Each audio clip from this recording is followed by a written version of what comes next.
is being displayed in what's known as false color, and that means that we've assigned different wavelengths or different bands to our RGB color guns here than how they actually appear to us in our eyes. And so what we have here is we've got band 5, which is assigned to the red, and 4 to the green, and 3 to the blue. And so this is actually really powerful. It looks kind of crazy, right? It looks like, you know, this purple exposed land, and there's some bright green areas and some dark green and some blue areas. And so it looks kind of wild when you first take a look at it, but it's something really interesting and powerful is happening here.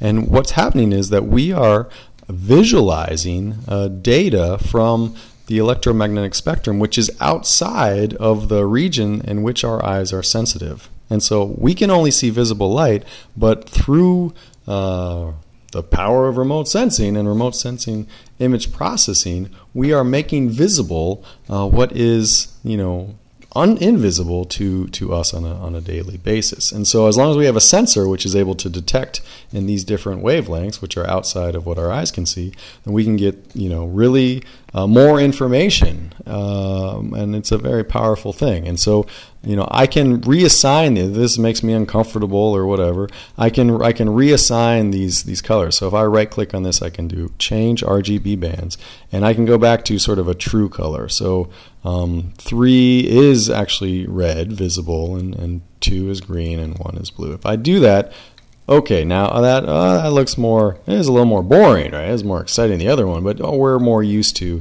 this.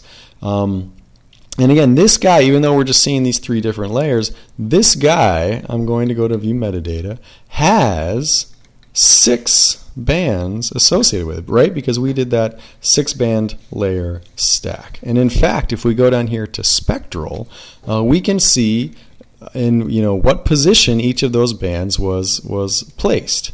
And in the 6th position, we've got data from band 7 on the Landsat 7 satellite, right? We never had to start anything from channel 6 or band 6. So this is what we've got here. And let me close this guy. If we use our cursor value and we go anywhere on the screen, and let's get this bullseye here, I like that guy, and we're going to zoom in, right? We're going to zoom into this area well, there's a lot of different things happening here land cover wise, but if I just place my cursor here, we can see that they're all pretty low values here, right? So if I look over here, we've got and again, it's RGB, so 27 is red, and 42 is green, and 55 is blue. Those are all pretty low values. But I go over here, and oh look, they all shot up. So, and that's why this is appearing much more bright, and this guy, and so on, right? We can see these sort of differences. But again, there's more data than just these 3 bands that I selected to be in here. There's actually 6. And so the main purpose of this video is to show you guys this tool, and we can get to this tool under display, and the tool is called the spectral profile. Okay, and what the power of this guy is, you can click anywhere in the scene and you are going to get data from all 6 of your images that are stacked together. And this is, be careful here because this says wavelength. That's a lie, right? This is not from wavelength 1, right?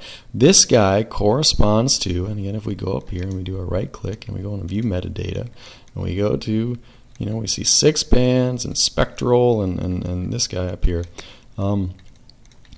So this guy, 1 is this one, right? And 6, this 6 is this 6, which is actually from band 7. Okay, so if we had more metadata, this would be filled out with wavelengths and so on.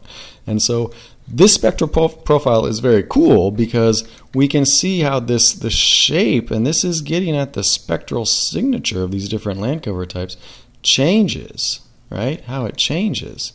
That looks a lot different than that guy, right? Which looks a lot different than that guy, and a lot different than that guy, and so on. And so this information, using all of these different parts of the image stack, can be very handy. for doing things like image classification and others.